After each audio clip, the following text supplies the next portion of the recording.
Mes amis sont contre moi parce que je marche avec Jésus. Je marche avec Jésus. Je marche avec Jésus. Mes amis courent contre moi parce que je marche avec Jésus. Chaque jour, je marche avec Jésus. Alléluia, je marche avec Jésus. Je marche.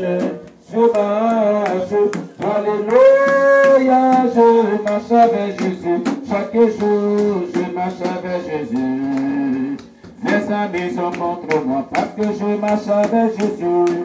Je marche. Mes amis sont contre moi parce que je marche avec Jésus. Chaque jour, je marche avec Jésus. Alléluia, je marche avec Jésus. Je marche. Alléluia, je marche avec Jésus. Chaque jour, je marche avec Jésus. Mes amis sont contre moi parce que je marche avec Jésus. Je marche avec Jésus. Je marche avec Jésus. Mes amis sont contre moi parce que je marche avec Jésus. Chaque jour, je marche avec Jésus. Alléluia, je marche avec Jésus. Je marche. Alléluia, je marche avec Jésus. Chaque jour, je marche avec Jésus. Alléluia. Ce matin, tu vas prier le Seigneur.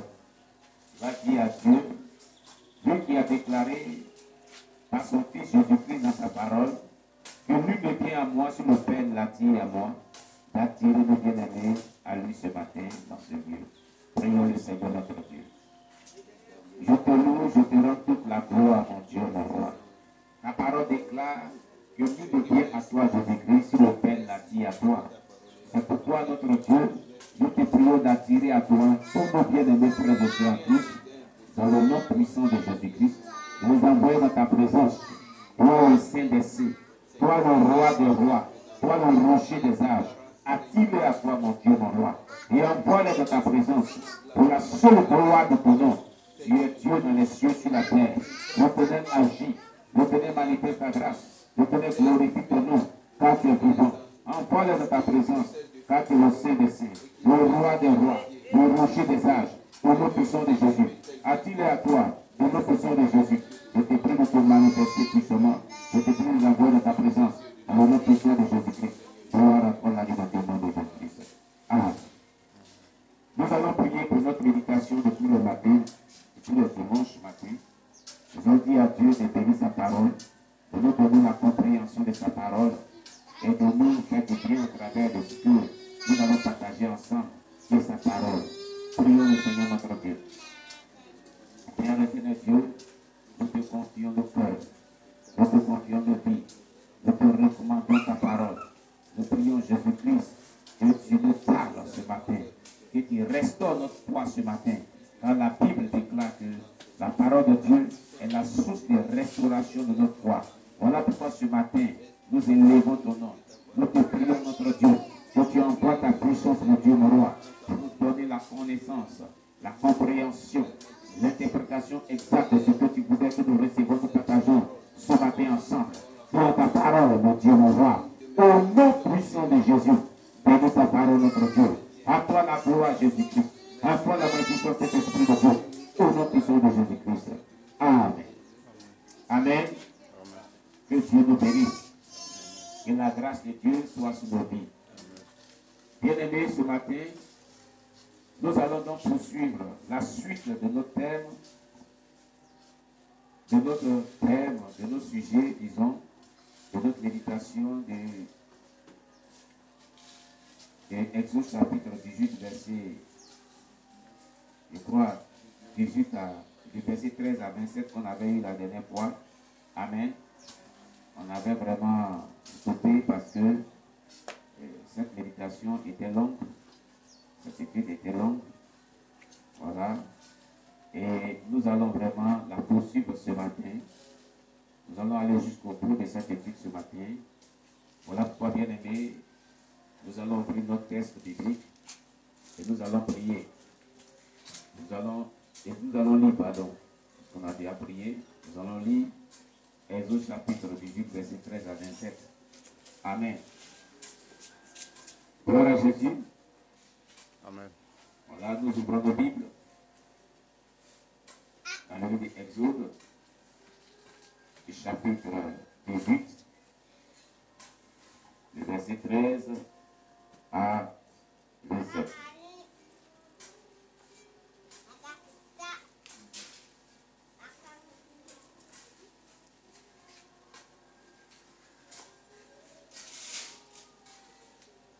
Bien, c'est un texte qu'on avait déjà pris connaissance la dernière fois. Et donc, je vais le lire. Nous avions dit comme ça que chaque fois qu'on doit se retrouver, la période qu'on doit étudier, nous devons l'avoir à la maison. Amen. Voilà. Le lendemain, Moïse s'assit pour juger le peuple. Et le peuple s'était devant lui depuis le matin jusqu'au soir. Le beau-père de Moïse vit tout ce qu'il faisait pour le peuple. Et il dit, que fais-tu là avec ce peuple? Pourquoi sièges-tu seul? Et tout le peuple se tient devant toi depuis le matin jusqu'au soir. Moïse répondit à son beau-père, c'est que le peuple vient à moi pour consulter Dieu. Quand ils ont quelques affaires, ils viennent à moi, je prononce entre eux et je fais connaître les ordonnances de Dieu et ses lois. Le beau-père de Moïse lui dit, ce que tu fais n'est pas bien. Tu t'épuiseras toi-même et tu épuiseras ce peuple qui est avec toi, car la chose est au-dessus de tes forces. Tu ne pourras pas y suffire seul. Maintenant, écoute ma voix. Je vais te donner un conseil. Et que Dieu soit avec toi. Sois l'interprète du peuple auprès de Dieu. Et porte les affaires devant Dieu. Enseigne-leur les ordonnances et les lois. Et fais-leur connaître le chemin qu'ils doivent suivre. Et ce qu'ils doivent faire. Choisis parmi tout le peuple des hommes capables, craignant Dieu, des hommes intègres, ennemis de la cupidité. Établis-les sur eux comme chef de 1000, chef de 100, chef de 50 et chef de 10. Qu'ils jugent le peuple en tout temps, qu'ils prennent devant toi toutes les affaires importantes et qu'ils prononcent eux-mêmes sur les petites causes, allège ta charge et qu'ils la portent avec toi. Si tu fais cela et que Dieu te donne des ordres, tu pourras y suffire. Et tout ce peuple parviendra heureusement à sa destination. Moïse écouta la voix de son beau-père et fit tout ce qu'il avait dit. Moïse choisit des hommes capables parmi tout Israël et il les établit chef du peuple. Et il est établi chef du peuple, chef de 1000, chef de 100, chef de 50 et chef de 10. Il jugeait le peuple en tout temps. Il portait devant Moïse les affaires difficiles et il prononçait eux-mêmes sur toutes les petites causes. Moïse laissa partir son beau-père et Jéthro s'en alla dans son pays. Amen. Bien-aimés, voici donc nos textes. Et nous sommes en train de revoir ce matin. Quels sont donc, on avait déjà vu les personnages de ce texte la dernière fois. Alléluia. Et on avait vraiment parcouru ce texte-là jusqu'à un niveau qui était très très important. Alléluia. On avait déjà fait ressortir dans ce texte que ce texte parlait de deux. Le texte nous parle de deux mauvaises, de la mauvaise et de la bonne méthode dans l'exercice du ministère de Moïse. Amen. On avait vu que le texte parlait de la mauvaise et la bonne méthode dans l'exercice du ministère de Moïse. Alléluia. On avait vu que c'est ainsi que généralement dans l'œuvre de Dieu,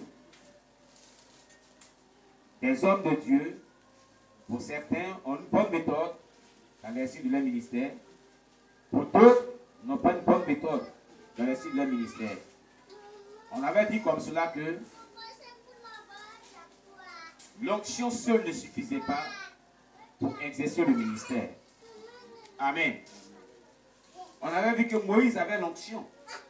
C'est avec l'onction puissante qu'il avait opéré des grands miracles et que Dieu s'était saisi de sa personne pour juger le peuple égyptien par 10 plaies.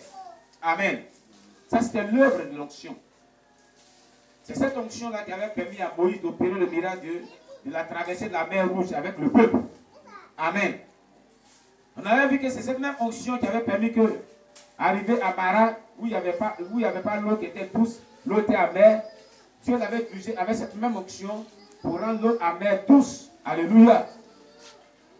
C'est avec cette même onction qu'il a fait descendre la manne du ciel pour nourrir le peuple dans le désert.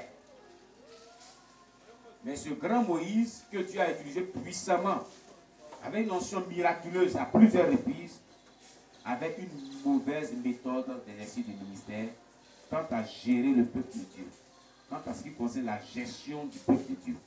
Alléluia. Gloire à Jésus-Christ.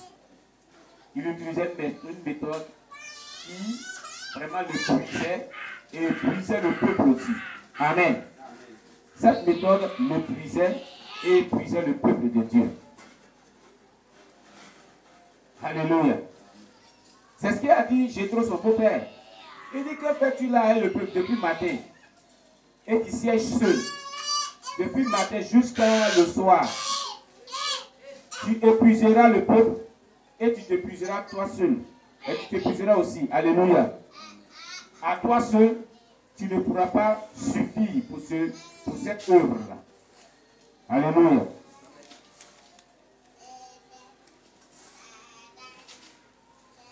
On avait compris comme ça qu'on ne devait pas faire l'œuvre de dessous. Et le peuple ne devait pas laisser aussi les hommes de Dieu faire l'œuvre de Dieu seul. Amen. Je suis en train de faire un rappel de ce qu'on avait vu. Bien-aimés, on avait vu que ne pas s'engager aussi aux côtés des hommes de Dieu, des femmes de Dieu pour servir Dieu était un péché aussi. Parce que tous nous étions appelés à servir Dieu d'une manière ou d'une autre dans la maison de Dieu. Tous nous devons assumer une responsabilité dans la maison de Dieu. C'est ce qu'on avait vu aussi. Amen, amen. Aujourd'hui, nous allons voir la suite de cette étude que nous avons faite la dernière fois. On était arrivé à un point. Quelle est la méthode que lui proposa Jéthro, son beau-père? La méthode de Jéthro, son beau-père, à Moïse pour vraiment amener Moïse à mieux gérer le peuple de Dieu, à mieux exercer son ministère. Quelle était la méthode que lui proposa Jéthro, son beau-père? Parce que la dernière fois, on avait dit que Moïse avait une mauvaise méthode. Et son beau-père Jéthro avait dénoncé cette mauvaise méthode-là.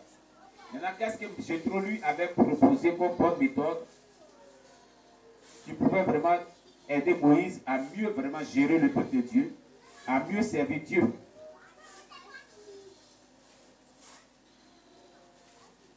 Amen. Quelle était la bonne méthode? Oui, donnez le micro à mon pasteur. Et pourquoi mieux te suivre? C'est dans quel verset? 19. Verset 19. Je dis, maintenant écoute ma voix. Je vais te donner un conseil. Oui. Et que Dieu soit avec toi. Sois interprète du peuple auprès de Dieu et porte les affaires de mon Dieu. Enseigne-leur les ordonnances et les lois et fais-leur connaître le chemin qu'ils doivent suivre et ce qu'ils doivent faire. Verset 21. Choisis parmi tout le peuple des hommes capables, craignant Dieu, des hommes intègres, ennemis de la cupidité. Établis-les sur eux comme chef de nuit, chef de sang, chef de séquence et chef de 10. Verset 22. Qu'ils jugent le peuple en tout temps, qu'ils posent devant toi toutes les affaires importantes et qui prononcent eux-mêmes si les petites choses allègent ta charge et qui la portent avec toi. On peut lire le verset 23. Si tu fais cela et que Dieu te donne des ordres, tu pourras y suffire et tout ce peuple parviendra heureusement à sa destination. Voici donc le conseil. C'est un sage conseil et c'est une bonne méthode. C'est un sage conseil, une bonne méthode. Amen. Amen.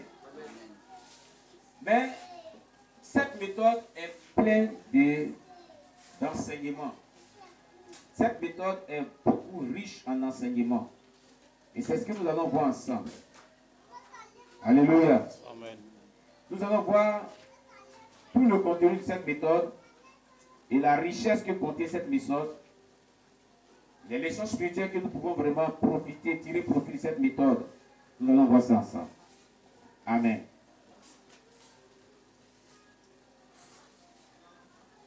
La première des choses est que dans cette méthode, Dieu donne une condition. Une condition. La condition, il est dit que Dieu soit avec toi. Que Dieu soit avec toi. Alléluia. Que Dieu soit avec toi. Gloire à Jésus-Christ. Que Dieu soit avec toi. C'est la condition. La première condition, c'est que Dieu soit avec toi. Alice.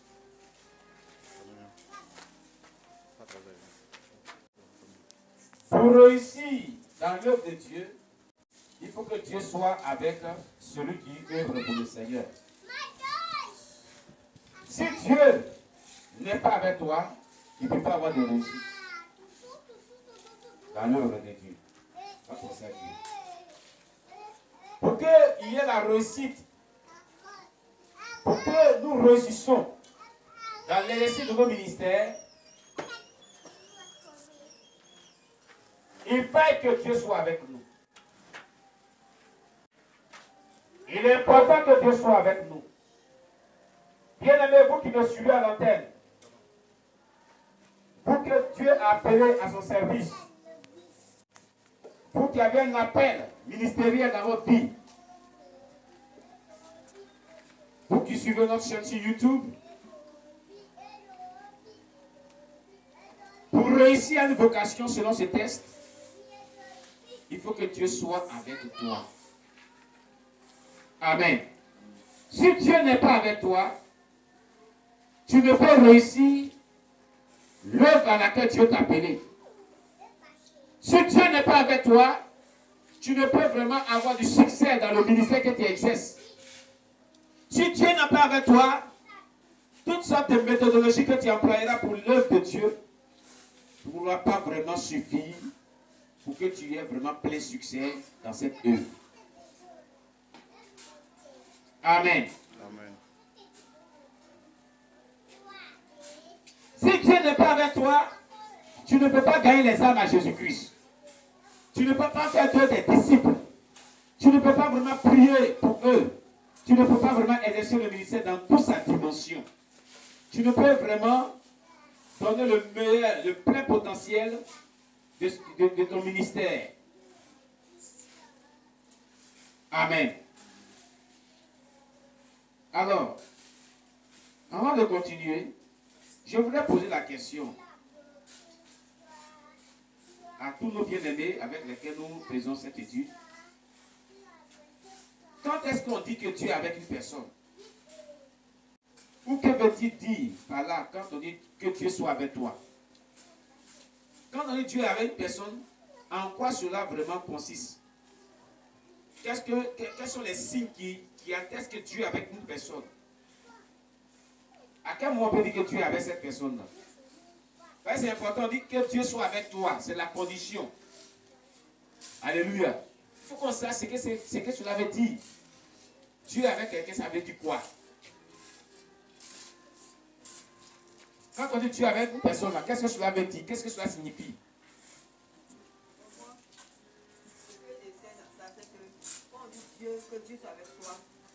que... Non. C'est pas qu'on dit que Dieu soit avec toi. Quand Dieu est avec quelqu'un, qu'est-ce que cela veut dire? Quand Dieu est avec quelqu'un, Voilà. qu'est-ce que cela veut dire? Cela veut dire que dans tout ce que tu vas faire, c'est le Seigneur qui va te conduire. Avant de savoir que tu sois, il faut introduire Dieu. Et maintenant, c'est lui qui va te donner des directives. Et tout quand tu vas donner des directives, il faut obéir. Et c'est lui qui te protège. C'est lui vraiment qui prend soin de toi, qui va t'aider. On va te dire. Alléluia. C'est acceptable. Amen. Qui d'autre peut s'exprimer sur cette question? Quand est-ce qu'on dit Dieu est avec une personne?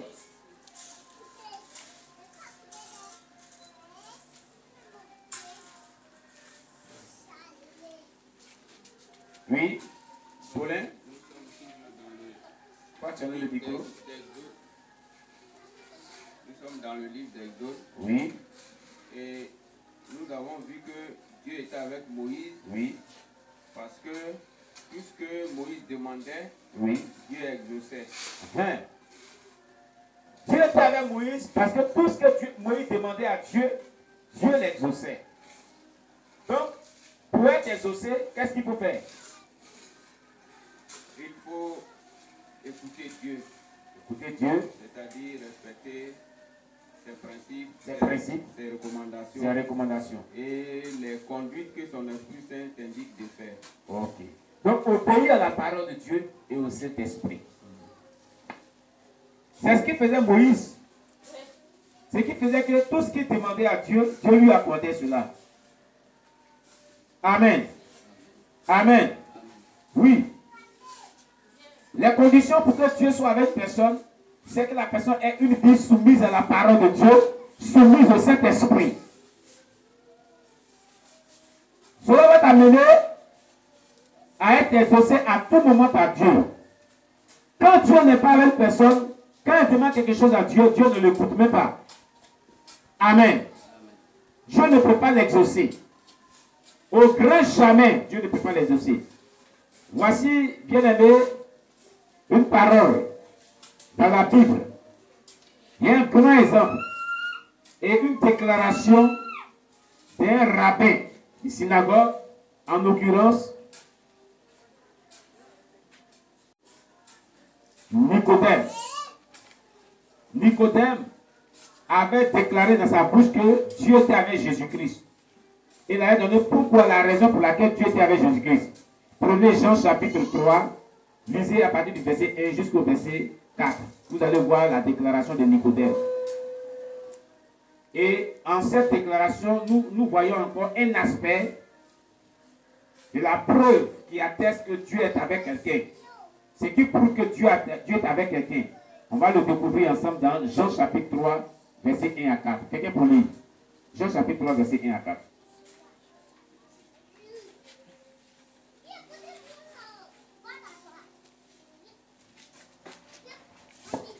L'évangile de Jean chapitre 1, chapitre 3, verset 1 à 4. Or, il y avait un homme, donc les pharisiens, nommé Nicodème, l'un des principaux juifs. Cet homme vint de lui trouver Jésus et lui dit, Maître, nous savons que tu es un docteur venu de la part de Dieu, car personne ne peut faire ces miracles que tu fais, si Dieu n'est avec lui. Ah, ça nous suffit. Nicodème est venu de lui voir Jésus-Christ et dit, Maître, nous savons que tu es un docteur venu de Dieu. Car nous ne pouvons faire ces miracles que tu fais si Dieu n'est pas avec lui en quelque chose. C'est ce que ça veut dire. Amen. Est-ce que vous avez vu ce que Nicodème a dit? Alléluia. Donc quand on dit que Dieu soit avec toi, et comment reconnaître que Dieu est avec une personne, c'est lorsque la personne, Dieu l'utilise dans les miracles, dans les prodiges.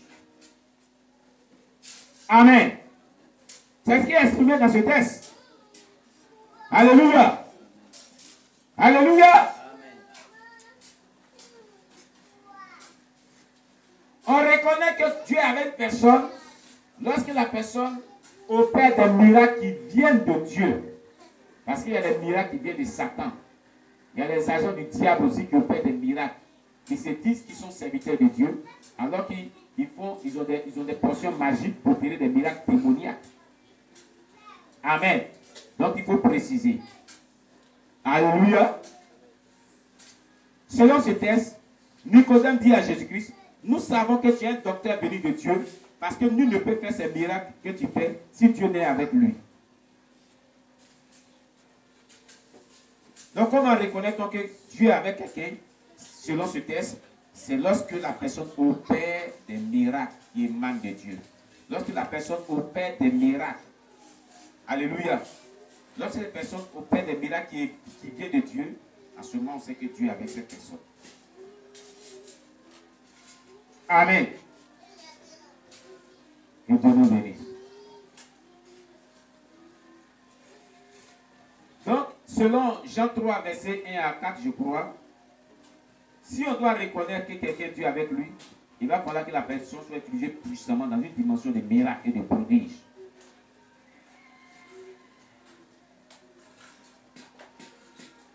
On dit, ah, cet homme de Dieu, là, Dieu est avec lui. Mais en quoi Dieu est avec lui? Qu'est-ce qui prouve que Dieu est avec lui? C'est lorsqu'il aura opéré des miracles, selon Jean chapitre 3, versets 1 à 4, des miracles qui viennent de Dieu, donc on saura que Dieu est avec lui. Regardez très bien.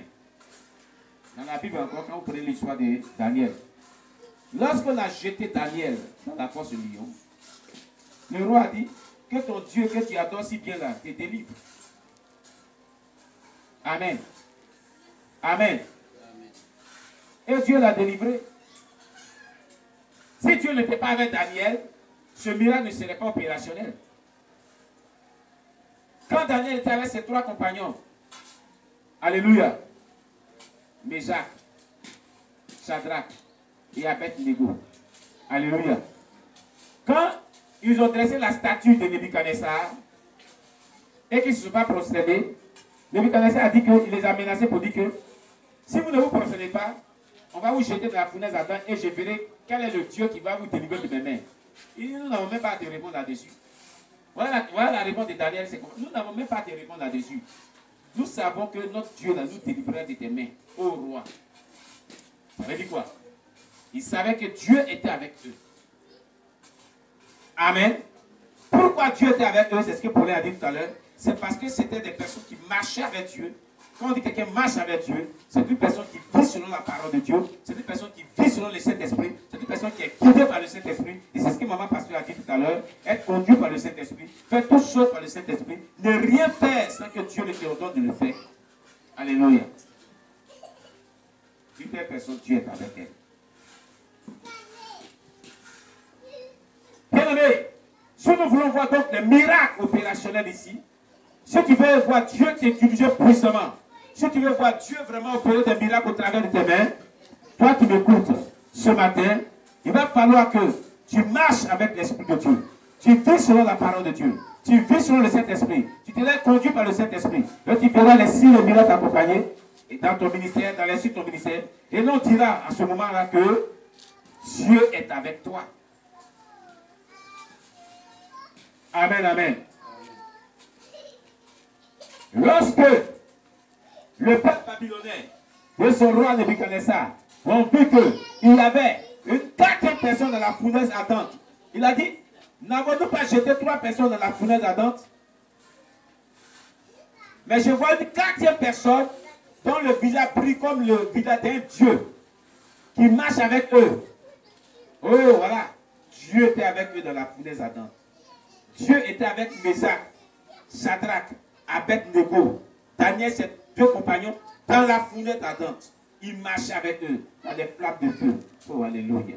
La 4e personne était Jésus-Christ de Nazareth. Était le roi des rois, le rocher des âges, le Dieu tout-puissant, l'alpha et l'oméga, celui qui traverse le feu, celui qui marche les eaux, ce Dieu merveilleux était avec eux. Alléluia.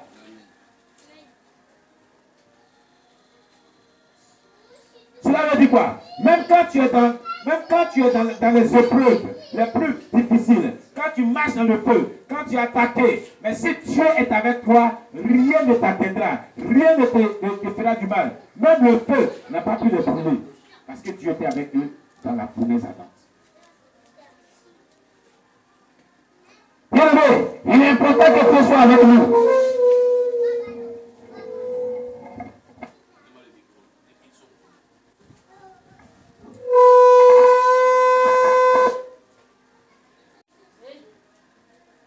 Il est important que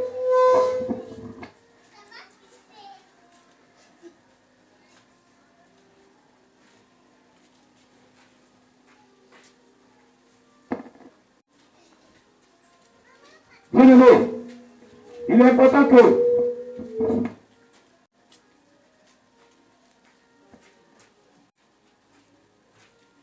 il est important que Dieu soit avec nous. Il est important que nous marchions selon la parole de Dieu, en tant que leader, en tant que responsable, en tant que chrétien, en tant que disciple de Jésus-Christ, et que nous vivons selon le Saint-Esprit. Nous faisons toujours par le Saint-Esprit. Car en faisant ainsi, Dieu prouvera sa puissance au travers de nous, et cela attestera qu'il est avec nous. Mais quand même on sera dans un feu, le feu de l'épreuve, les situations difficiles, du fait que nous sommes agréés par Dieu de par notre vie de soumission à la parole de Dieu et de par notre vie de soumission à son Esprit Saint, l'épreuve ne va pas nous ébranler. Le miracle sera opérationnel et les gens verront que Dieu est avec nous. Lorsque Nebuchadnezzar et son peuple ont vu la quatrième personne dans la fournaise ardente avec Daniel et puis ses deux compagnons, ils ont su qu'ils adoraient le faux Dieu.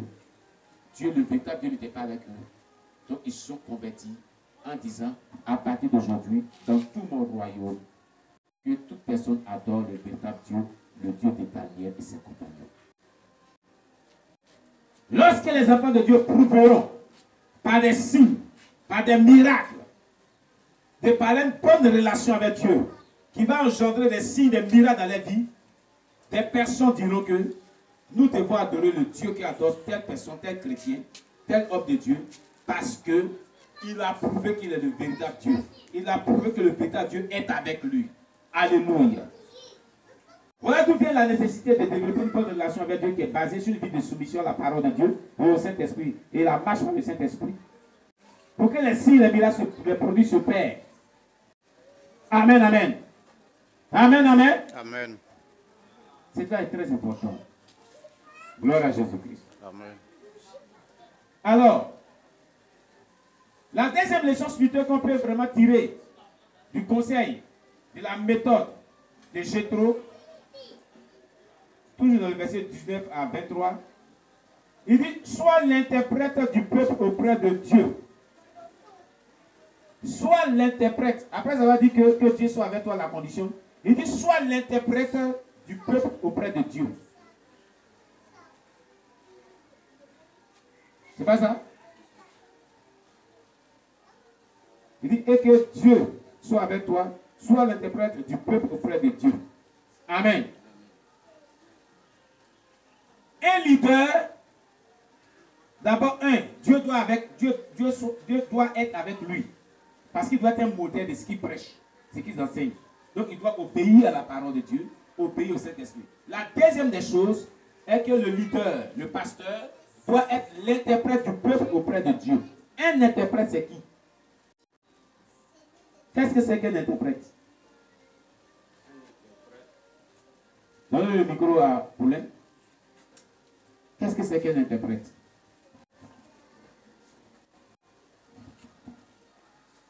Un interprète, Oui. c'est d'abord quelqu'un qui comprend deux langues, si je peux m'exprimer. Oui. Oui. Donc, il comprend la langue de l'Esprit de Dieu Oui. et il connaît la langue des hommes qu'il guide, de sorte qu'il puisse les mettre en contact, il puisse dire à l'un et à l'autre Oui. ce que chaque groupe dit. Amen. C'est aussi bien dit. C'est pas mauvais.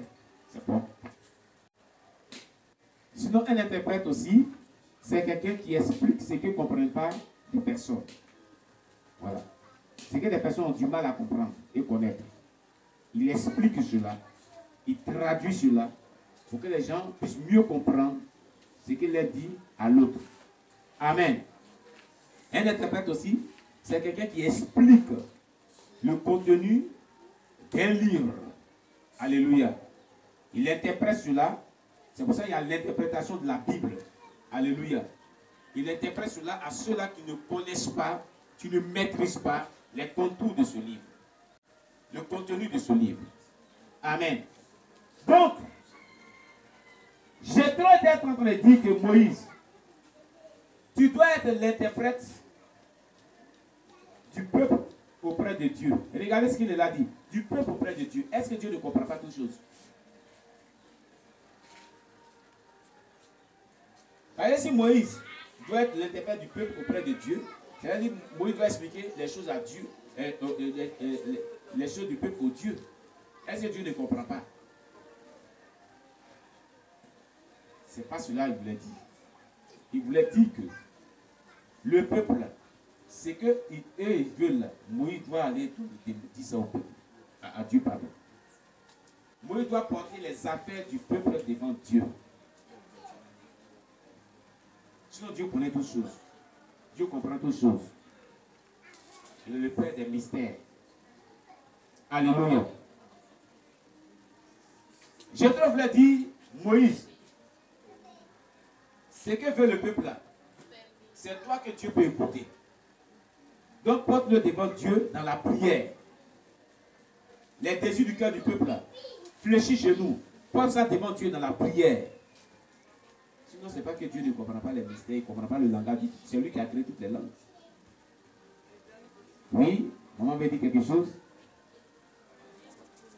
Oui, c'est là que Dieu a choisi. Oui. Et il a une très bonne relation avec Dieu. Oui. Voilà, donc Dieu écoute plus par rapport au peuple. Voilà. Donc, ce que le peuple voudrait, il va porter devant Dieu, ça sera plus rapide. Amen. C'est ça aussi, c'est très bien dit, maman.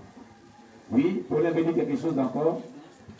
Vous venez de le dire. Oui. Dieu sait toutes choses. Oui. Mais c'est aussi lui qui nous demande de lui demander. Oui. Il sait nos besoins, mais il faut qu'on lui demande. C'est ça. Ça aussi, c'est très bien dit. Amen. Est-ce que vous comprenez? Cela est d'autant plus important. Donc, un homme de Dieu, c'est quelqu'un que Dieu est avec lui. Ce qui suppose que ce dernier a une bonne relation avec Dieu qui est basée sur une vie soumise à la parole de Dieu, qui prêche, qui l'enseigne, soumise à la voix du Saint-Esprit, et se laisse ouvert à l'action du Saint-Esprit. Ne fait rien sans consulter Dieu. Alléluia. Vis par l'Esprit. Marche avec le Saint-Esprit.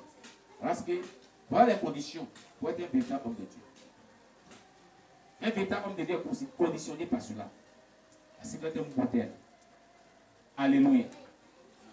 Quand il vivra comme cela, c'est ainsi que Dieu sera avec lui et cela sera prouvé par des signes, des miracles, des prodiges.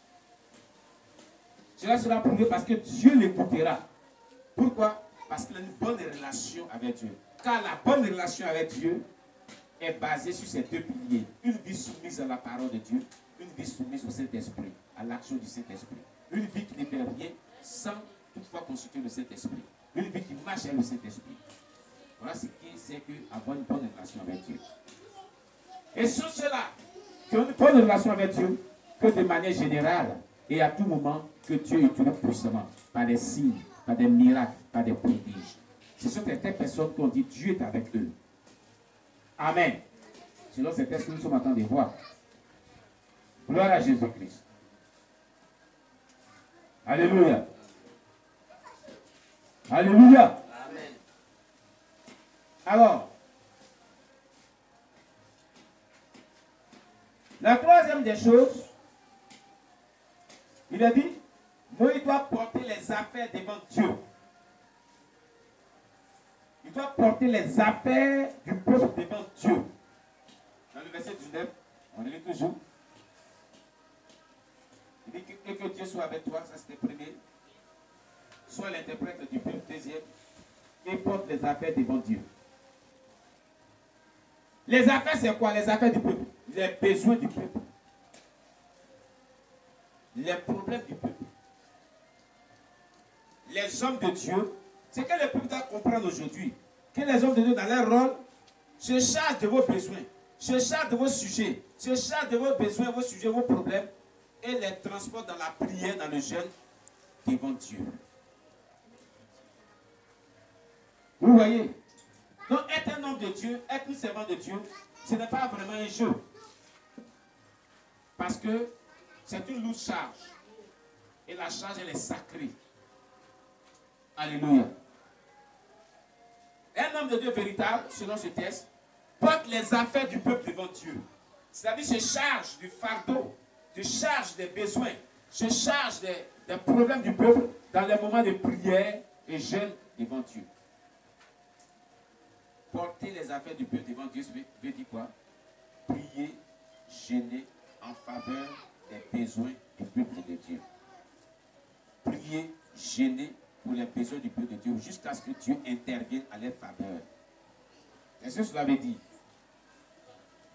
Donc quand tu es un homme de Dieu, ou tu es une femme de Dieu, et que tu ne joues pas ce rôle, et que tu ne remplis pas ce qui caractérise ta responsabilité, c'est quand même dommage. C'est quand même très dommage. Amen. Amen. Amen. Oui, oui, c'est dommage.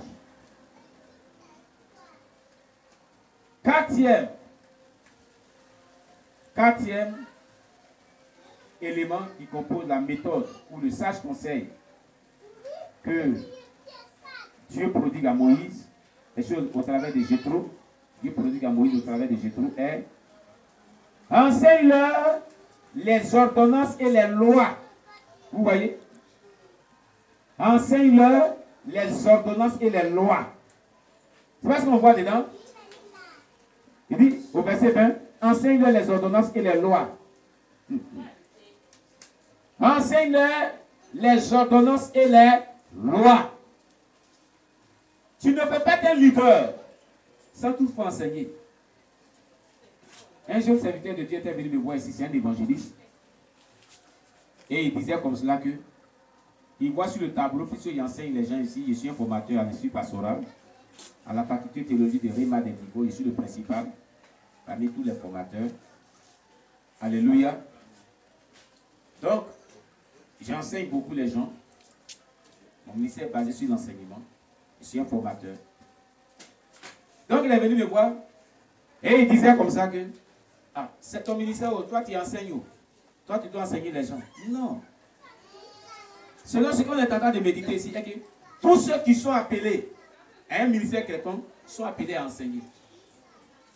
Même le petit chrétien, celui qui veut donner sa vie à Jésus, il est appelé à enseigner. Je vais vous dire cette vérité. La Bible nous confirme que tous nous sommes appelés à enseigner. Oui, oui.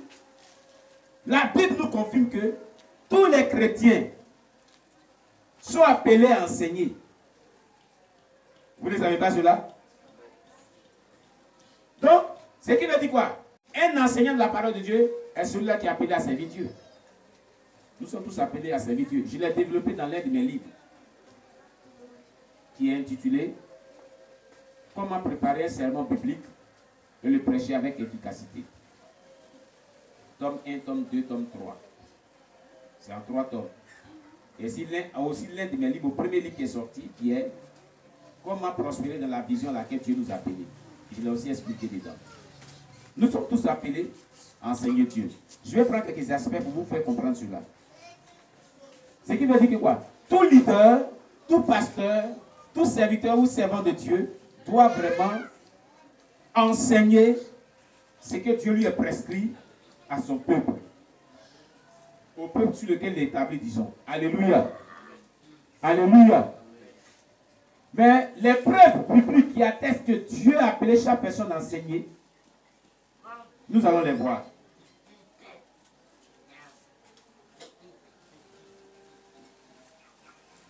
Matthieu chapitre 28, verset 18 à 20. Quelqu'un peut lire. Matthieu chapitre 28, verset 18 à 20.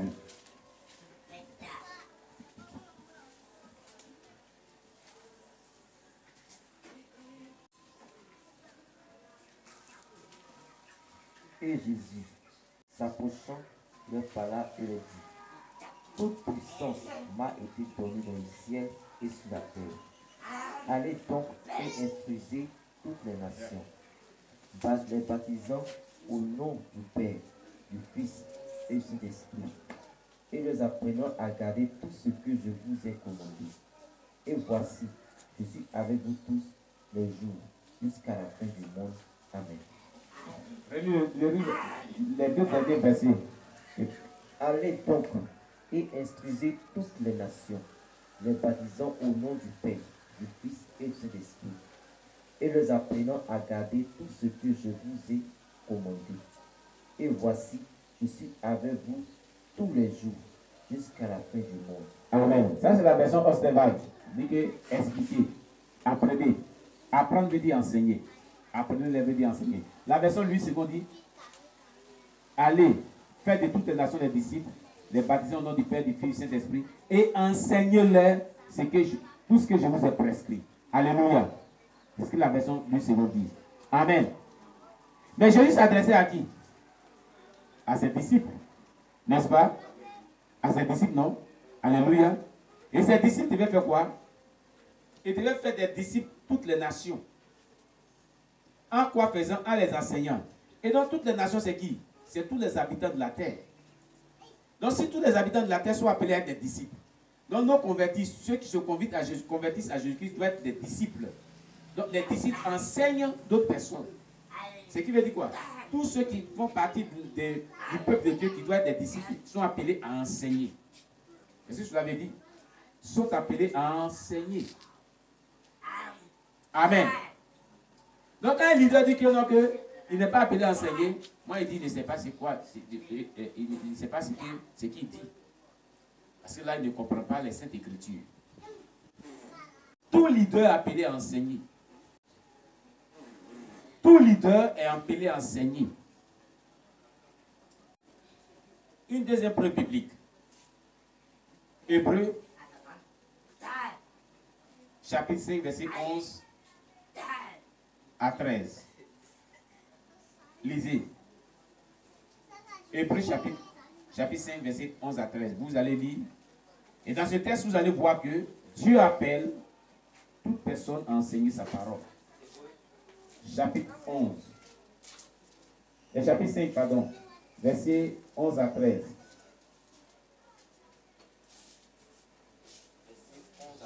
Oui. À ce sujet, nous avons beaucoup de choses à dire qui sont difficiles à expliquer parce que vous êtes devenus lents à comprendre. En effet, tandis que vous devez être maître depuis longtemps, vous avez encore besoin d'apprendre les premiers éléments des oracles de Dieu. Amen, ça nous suffit. On dit, vous qui devez être maître depuis longtemps. On s'adressait à qui? On parlait de qui? On parlait au peuple. C'est un peuple qui s'adressait. Il dit, nous avons beaucoup de choses à dire là-dessus. Parce que vous êtes venus là à comprendre. Vous qui devez, avec le temps, être des maîtres. Dans la version, je crois, seconde 21, il dit, vous qui devez être des disciples. Vous qui devez être des enseignants. Dans la version seconde 21, là, la Bible dit, vous qui devez être des enseignants. Le vous, là, on s'adresse à qui? À un peuple. Le peuple de une assemblée chrétienne. Amen. Oui, oui, on s'adresse à une assemblée chrétienne. Mais vous êtes venus là à comprendre. Pourquoi on dit que non, ils sont venus à avoir besoin de lait. Le lait. C'est la nourriture qui n'est pas solide. Donc on parle des chrétiens. Alléluia. On parle des chrétiens. Ça veut dire que les chrétiens sont appelés à enseigner. Des maîtres. Un maître, c'est un enseignant. Alléluia. Voilà, un enseignant. C'est pour ça, la version seconde verset dit, vous qui devez être depuis longtemps des enseignants. Alléluia. Le vous, là, on s'adresse à un peuple. Le peuple devient une assemblée chrétienne. On s'adresse à une assemblée chrétienne. Alléluia. Gloire à Jésus-Christ. C'est ce que vous devez savoir.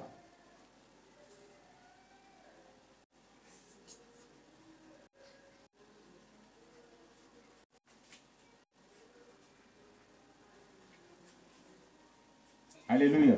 Amen.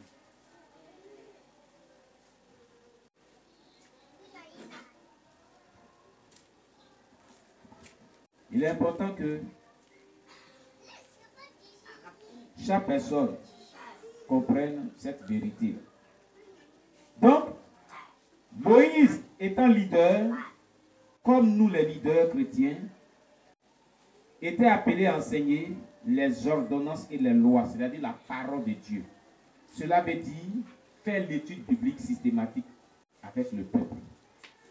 Enseigner la parole de Dieu au peuple de Dieu. Amen. Amen. Et tout leader, tout chrétien sont appelés même à enseigner la parole de Dieu. Cinquième chose, cinquième élément de cette méthodologie de Jéthro, il conseille à Moïse, fais-leur connaître le chemin qu'ils doivent suivre et ce qu'ils doivent faire. Vous voyez? Fais-leur connaître le chemin qu'ils doivent suivre et ce qu'ils doivent faire. Toujours dans le verset 20. Hein? Vous voyez? Fais-leur connaître le chemin qu'ils doivent suivre et ce qu'ils doivent faire. Ça veut dire quoi? Qu'est-ce que cela veut dire? Moïse doit faire connaître le chemin que le peuple doit suivre et ce qu'il doit faire. Amen. Moïse devient le guide. Un berger, c'est un guide.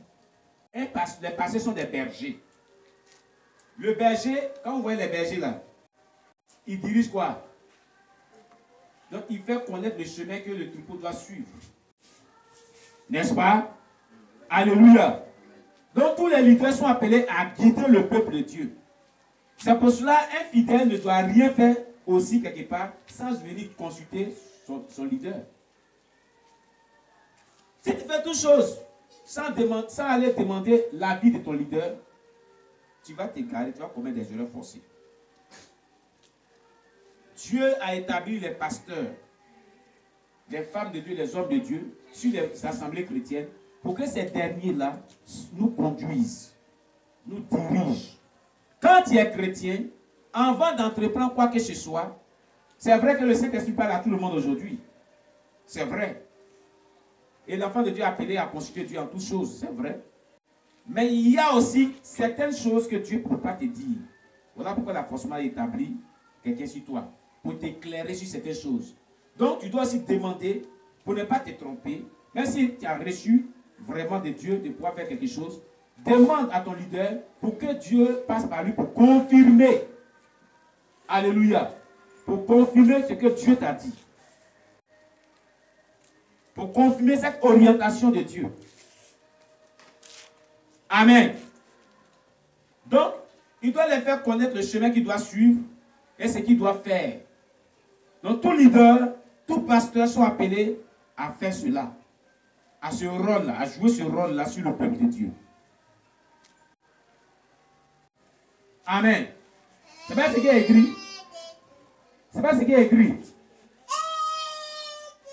Fais-leur connaître le chemin qu'ils doivent suivre. Non, ça veut dire conduis-les, oriente-les. Et ce qu'ils doivent faire. Ce qu'ils doivent faire. Ce que chaque chrétien doit faire dans la maison de Dieu. Ce que le chrétien doit entreprendre comme affaire. Quand il y a un besoin. Ce qu'il doit faire par rapport à cette situation qui provoque dans sa vie. Tout cela révèle d'une consultation au leader établi sur lui. Selon ce test. Amen. Selon ce test. Selon ce test, c'est ce que tu avais dit. Amen. Donc, on ne doit rien faire sans consulter le Saint-Esprit. Voilà ce que je l'avais dit. Sans consulter les hommes de Dieu. Voilà ce que je l'avais dit.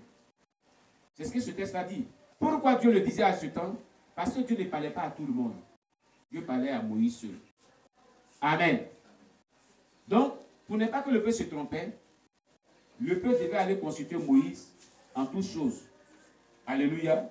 Pour qu'il les oriente sur ce qu'il devait entreprendre, la démarche à faire, la conduite à tenir pour chaque chose. Alléluia. Mais de nos jours, Dieu parle à tout le monde. Amen. Dieu parle à tout le monde.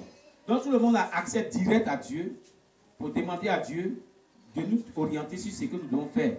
Mais quand bien que Dieu parle à tout le monde, il est important que lorsqu'on ne comprend pas certaines choses, qu'on ait recours aux leaders établis sur nous pour que ces derniers-là nous orientent dans ce que nous devons faire, dans ce que nous devons entreprendre. Vous qui m'écoutez sur nos chaînes YouTube, comprenez ce fait-là. La consultation aux hommes de Dieu est inévitable, quand bien que Dieu nous parle aussi. Amen. C'est très important.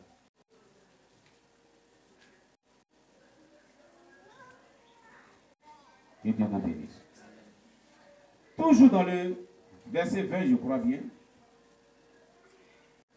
Il nous dit ici, dans le verset 20, après il a dit, fais-leur connaître le chemin qu'il doit suivre. Il a dit, et ce qu'il doit faire. Verset 21 maintenant. Choisis parmi tout le peuple des hommes capables. Ah, le choix des collaborateurs est nécessaire. C'est-à-dire que ici, l'homme de Dieu ne doit pas servir Dieu seul. Les femmes de Dieu, les hommes de Dieu ne doivent pas servir Dieu seuls. Ils ont besoin des collaborateurs, des collaboratrices. Donc ces derniers doivent choisir au milieu du peuple des personnes avec lesquelles ils doivent servir Dieu. C'est pour dire qu'on ne sert pas Dieu seul. Et c'est l'homme de Dieu qui doit faire ce choix. Ils ont dit ces personnes-là, ils doivent faire le choix des collaborateurs.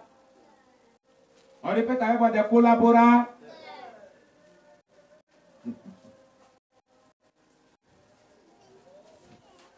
Il s'est passé quelque chose dans cette église, quand on priait encore là où je dors. J'avais établi des responsables, j'avais choisi des responsables au milieu du peuple, si on était nombreux. Et pendant qu'ils étaient en train d'assumer les fonctions de responsabilité dans l'œuvre de Dieu, Dieu a commencé à révéler dans l'église qu'il y avait des sorciers et des sorcières parmi eux. Et c'est parmi eux-mêmes qui venaient me dire, hein, il y a eu un son, telle personne qui a pratiqué sorcellerie. Il y a eu un son, telle personne qui a pratiqué sorcellerie, c'est ceci, c'est cela. Il dit, ok. Je vais vers Dieu pour consulter Dieu. Il dit, il faut les démettre et tous, il faut dissoudre tout le conseil. À partir d'aujourd'hui, personne n'est responsable à part maman pasteur et le conseiller. Nous c'est arrivé, il dit, bon, je vous démets de toutes vos fonctions. À partir d'aujourd'hui, il n'y a plus de responsable à part maman pasteur et le conseiller de l'église. Terminé. Jusqu'à nouvelle ordre. Parce qu'on ne peut pas avoir collaborateur des sorciers. C'est vrai. C'est Jésus qui a eu un collaborateur qui était un diable. C'est-à-dire qui Judas. Judas qui était responsable des offrandes. La Bible dit que c'est celui qui gardait la bourse. Alléluia. Donc Judas était un diable. Il a dit, Jésus l'a dit, hein, n'est-ce pas moi qui vous ai choisi, vous les 12, et l'un parmi vous était un diable. Jésus l'a dit. Donc des gens. Alléluia. Donc c'est lui seul qui a collaboré et qui est resté collaborateur d'un diable. C'est lui seul qui a supporté cela.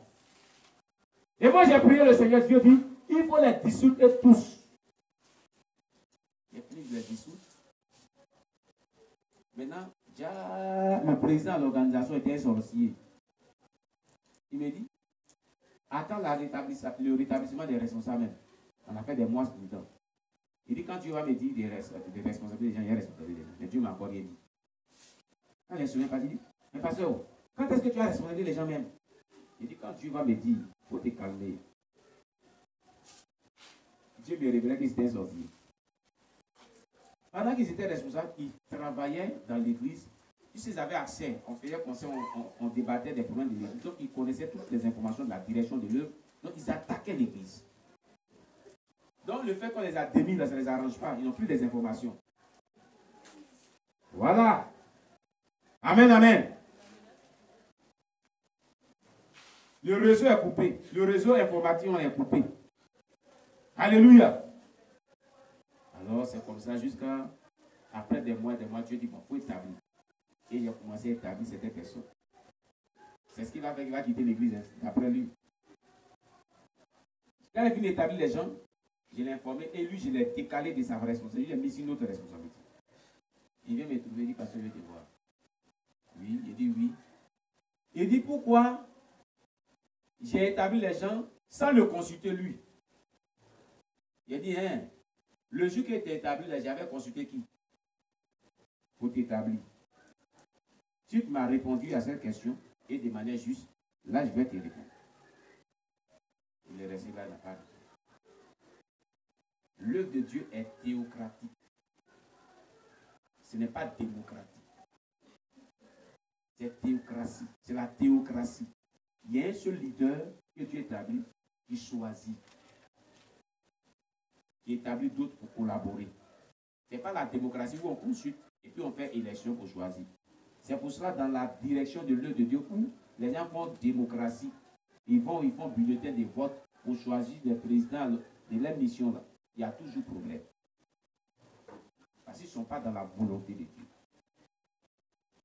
La méthode de vote pour établir les gens là, ce n'est pas de Dieu. Dieu a dit à Jérémie, dans le chapitre 1, avant que tu ne naisses, je t'avais déjà choisi. Parce que je te connaissais. Avant même que tu ne sois dans le sein de ta mère, je te connaissais. Je t'avais choisi et établi prophète des nations. Donc Dieu, là, il nous choisit. Dans sa méthodologie, c'est un choix par son Esprit Saint. Mais ce n'est pas une méthodologie de vote, de démocratie. Non. L'œuvre de Dieu s'est fait avec la théocratie. La méthode théocratie. Dieu choisit quelqu'un qui gère l'œuvre. Et il choisit ses collaborateurs. Il les établit pour travailler en parfaite harmonie avec eux. Amen, amen. Je lui ai dit que quand il devait te choisir, quand il devait te choisir pour t'établir, il a consulté qui? Il est resté là. Il a dit, il a t'aidé. C'est Dieu qui a consulté. Pour te dire qu'un homme de Dieu, c'est Dieu qui consulte. Il ne consulte pas celui qui est là. Avant d'établir les gens.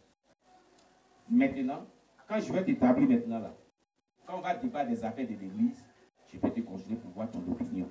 Mais pour le choix là, c'est Dieu qui lui dit choisis telle personne, telle personne. Voilà. Il s'est passé. Il dit, lui ne vient plus à l'église. Parce que je ne l'ai pas consulté avant de choisir des gens pour les établir. Il dit d'accord. Bonsoir. À nouveau là. Alléluia. Oui, oui. C'est ça. Donc les hommes de Dieu et les femmes de Dieu sont habilités à choisir leurs collaborateurs. C'est ce que Jésus est en train de nous enseigner ici. Amen, amen. Le choix de leurs collaborateurs s'est fait en consultant le Saint-Esprit. Et c'est ce que Jésus a fait. Regardez Jésus. Avant de choisir les 12 apôtres, il a passé toute une nuit en prière. C'est-à-dire qu'il était en train de consulter Dieu pour savoir, pour ne pas qu'il se trompe, pour choisir ceux qu'il allait faire l'œuvre de Dieu. La Bible dit qu'il passa toute une nuit en prière. Toute une nuit en prière. Toute une nuit en prière. Amen, amen. Toute une nuit en prière. Et au lever du jour, il choisit ceux avec lesquels il devait servir. Donc ça veut dire qu'il a fait 12 heures du temps. Si on calcule bien, la nuit commence avec 18 heures et 6 heures du matin, ça fait 12 heures du temps. C'est les 12 apôtres. Gloire à Jésus-Christ. Gloire à Jésus. Donc le choix des collaborateurs qui nécessitent des critères de sélection. Alors, dans ce texte, le choix des collaborateurs nécessite des critères de sélection. Dans le texte que nous sommes en train de voir là. Jétro lui dit, tu as choisi des personnes pour collaborer avec toi. Hein? Mais il y a des critères. On voit des critères dedans. Dans le texte, on voit des critères de sélection. Qu'est-ce qu'on appelle critères? Critères de sélection, qu'est-ce que ça veut dire? C'est-à-dire ceux qui remplissent certaines conditions pour assumer certaines charges, pour collaborer avec toi. Il faut vraiment certaines conditions à remplir. Il faut qu'ils remplissent certaines conditions pour qu'ils soient vraiment choisis pour servir Dieu auprès de toi. C'est ce que ça veut dire. Amen. Et on va voir ces critères de sélection selon ce test. Quels sont les critères de sélection? Le verset 22. Le verset 21. Quelqu'un pour lire le verset 21 à 22. Exode chapitre 18, verset 21 à 22. On va voir les critères de sélection. Et choisis-toi donc tout le peuple des hommes capables. Très bien. Premier critère, des hommes capables. Allons doucement. Craignant Dieu. Non, allons doucement. Premier critère de sélection, pour que quelqu'un puisse travailler auprès d'un homme de Dieu, là, ton micro. Pour que quelqu'un puisse travailler auprès d'un homme de Dieu, il faut qu'il soit capable d'assumer la responsabilité qu'on lui donne. Est-ce que tu as rétabli quelqu'un comme diacre? Est-ce qu'il a la capacité surnaturelle? C'est-à-dire, est-ce qu'il a ce don-là? En tant qu'homme de Dieu, tu dois discerner pour savoir si la personne que tu choisis pour une telle charge, une telle responsabilité là, a cette capacité d'assumer cette responsabilité. Elle choisit pour cela. Est-ce que la personne est appelée à faire cela réellement? C'est l'homme de Dieu qui doit savoir ça. Dieu. Amen. Amen. Tu choisis quelqu'un pour dire qu'il va diriger à la chair. Est-ce que Dieu t'a vraiment dit qu'il est capable de diriger à la chair? Tu choisis des personnes pour dire qu'ils vont louer le Seigneur. Est-ce que ces personnes sont capables de louer le Seigneur? Tu choisis des personnes pour les responsabiliser à l'évangélisation. Est-ce que ces personnes sont capables d'assumer le département de l'évangélisation et gagner les âmes à Jésus-Christ? Tu choisis des personnes comme diacre, comme DAF, c'est-à-dire département financier de l'Église, d'administration financière de l'Église, dans les trésoriers, commissaires aux comptes. Est-ce que ces personnes sont capables de gérer l'argent de l'Église? Tu choisis des gens comme responsables du département du conjugal de l'Église pour gérer les affaires des familiales. Est-ce que ces personnes sont vraiment sages? Ils ont la hauteur de cette tâche que tu les assignes. Bref, je pourrais dire que tu choisis quelqu'un pour être moniteur. Est-ce que la personne est capable de gérer les enfants? Donc, on ne choisit pas des personnes pour les établir dans un département comme cela. Il faut que l'homme de Dieu discerne avec le Saint-Esprit. Il consulte Dieu pour savoir si réellement ces personnes peuvent mieux assumer cette responsabilité. Donc, Jétro dit, choisis des personnes capables. Voilà. Ce qui veut dire des personnes qui pourront assumer bien cette responsabilité dans cette église. Est-ce qu'il y a des personnes capables qui vont se servir auprès de moi? Jusque-là, je suis en train de réfléchir. Mais je ne vois pas des personnes capables. Ça, c'est le premier critère. Le premier critère est que vous soyez capable. Deuxième critère. On continue de lire. Craignant Dieu. Deuxième critère, ces personnes doivent craindre Dieu. Ça veut dire quoi? Des personnes craignant Dieu. Quand est-ce qu'on dit que quelqu'un craint Dieu? Ah, on dit que lui-là, il craint Dieu, hein, lui-là. Lui-là, seulement, il craint Dieu. Non, en tout cas, il craint Dieu. Ça veut dire quoi? Ça veut dire quoi? Quand on dit que quelqu'un craint Dieu, ça veut dire quoi? Non, donne-lui quoi ça. Depuis là, il parle pas. Quand on dit que quelqu'un craint Dieu, ça veut dire quoi? J'ai mis ma peau nous dit ça aujourd'hui. Il faut t'approcher d'elle, tu as bien la fumer. Il faut t'approcher. Approche-toi bien. Il faut fumer dans son visage. Quand on dit quelqu'un craint Dieu, c'est celui-là qui fait tout ce que Dieu lui demande de faire. Il marche selon la parole de Dieu. Bon, marcher selon la parole de Dieu, ça veut dire quoi? Ça veut dire marcher selon ce que Dieu dit. Tout ce qui est dans la Bible, la personne obéit à cela. Hein? Dans la Bible, on dit qu'il faut tuer. On dit que tu ne tueras pas. Ça veut dire que la personne ne vit pas dans le péché. Celui qui craint Dieu ne vit pas dans le péché. Il ne vit pas dans le péché, il ne vit pas comme les païens. Donc on ne responsabilise pas quelqu'un dans l'église qui vit dans le péché. qui ne craint pas Dieu.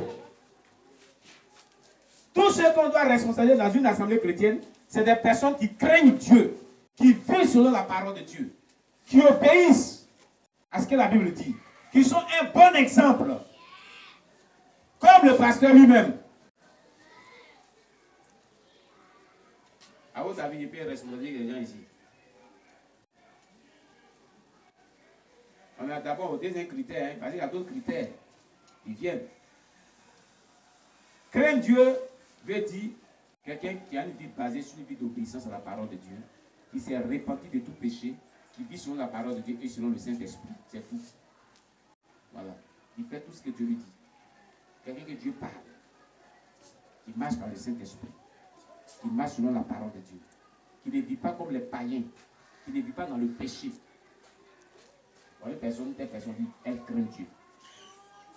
Une personne dont on a un bon témoignage. Alléluia. Alléluia. Amen. Oui. Cette personne-là craint Dieu. J'étais en visite à un moment pasteur, je crois hier, c'est un coup pastoral dans le quartier, dont la femme a accouché, la maman pasteur. Et nous sommes allés donner vraiment notre petit cadeau. Et il a dit quelque chose. Il dit que dans la Bible, on n'a jamais attendu que pasteur Daniel et sa femme sont dans de mauvaises choses. Moi, c'est pas ce qu'il a dit. Il n'est pas le seul qui dit cela. Ils sont plusieurs qui le disent. Même les chrétiens le disent. Je vous ai raconté la vision qu'a eu la... Oui, donnez-lui le micro, elle veut parler.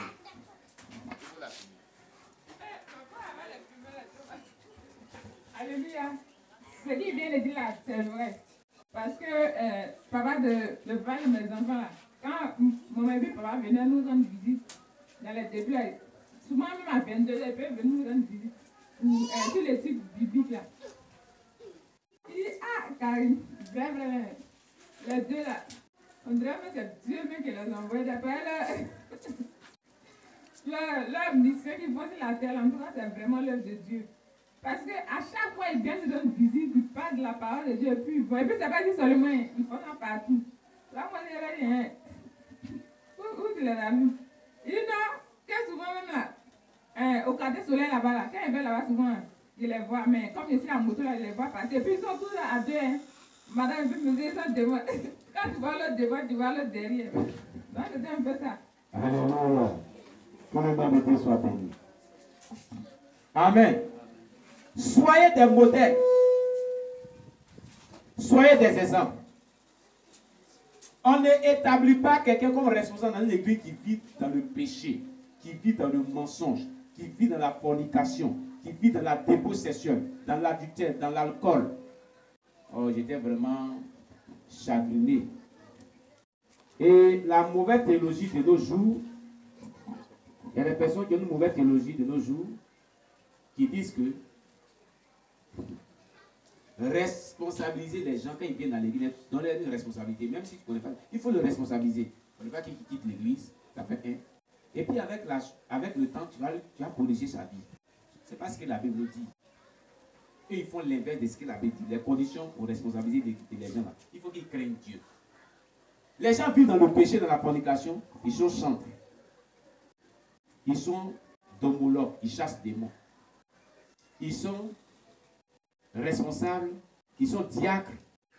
Oh, il y a une maman d'une église qui était venue au programme ici, qu'on appelle.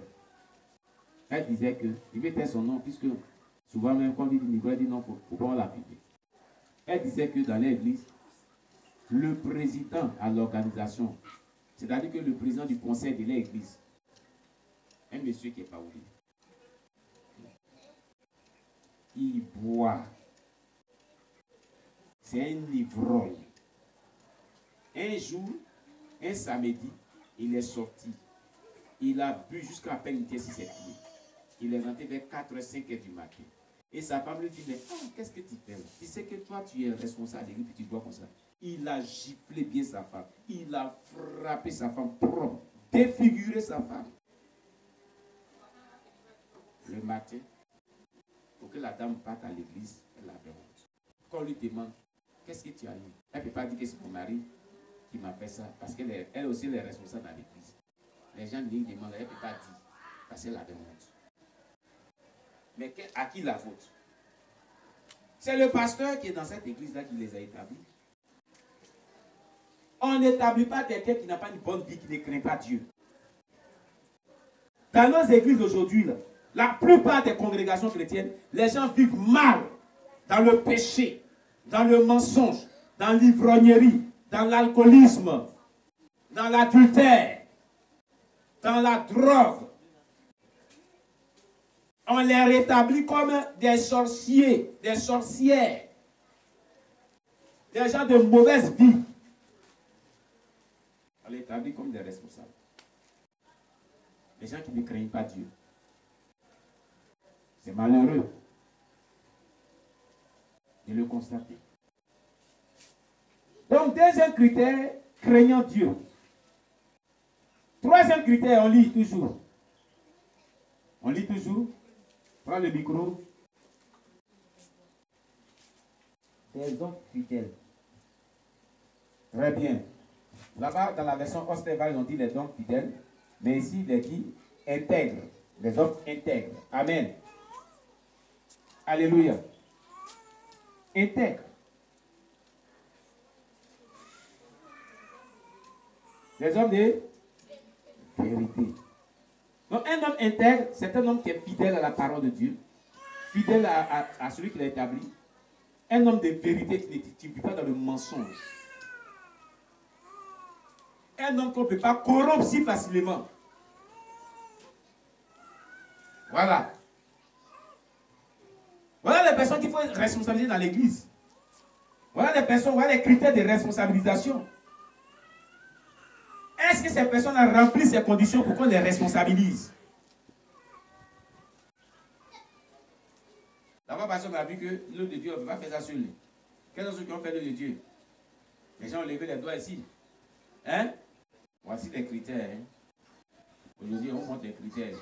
Avant qu'on vous choisit là, vous vous établissez là. Voici les critères. Est-ce que les critères là, vous remplissez bien ces critères là? Amen. Parce que souvent les gens me demandent, hein, dans l'église là, c'est maman, on voit papa, on voit son maman. Et puis son fils seulement. Il n'y a pas d'autres personnes. Mais il y a les critères de responsabilisation. Je vous avais dit qu'ici, il y avait des responsabilités, il y a des limites. Parce que moi aussi, j'ai commis cette erreur de responsabiliser des gens comme ça aussi. Mais ce qu'ils nous ont montré ici, là, de parler caractère et comportement, là, nous-mêmes on connaît. Depuis cette date, Dieu dit qu'il ne faut plus responsabiliser les gens comme ça. Il faut que les gens remplissent des conditions. Amen. Amen. Le critère qui suit, qui est le dernier, je crois bien. Des hommes haïssant le gain déshonnête. Voilà. Les hommes de la version Ostéphane dit les hommes haïssant le bien déshonnête. Donc, il est dit des cupides. Des gens qui ne sont pas cupides. Ennemis de la cupidité.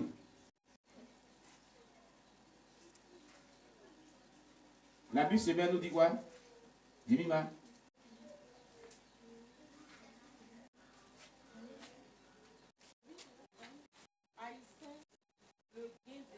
Voilà. Haïssant le gain déshonnête. Donc, ennemis de la cupidité, c'est les gens qui ne volent pas l'argent. Voilà. Les gens qui haïssent le gain déshonnête. Ennemis de la cupidité. Voilà les critères de sélection que Jétro avait donné à Moïse selon ce texte biblique que nous sommes en train d'étudier pour établir ces personnes-là que Dieu va lui montrer. Amen, amen. Donc, on n'établit pas les gens dans une église parce qu'il faut les établir. On ne responsabilise pas les gens parce qu'il faut les responsabiliser. Il faut que ces personnes remplissent un certain nombre de conditions. Amen. Voilà. Avant de leur confier des responsabilités ou des tâches dans l'église. Que Dieu soit loué. Que devrait faire Moïse avec ces personnes qui remplissaient ces critères de sélection? Qu'est-ce que Moïse devait faire avec ces personnes?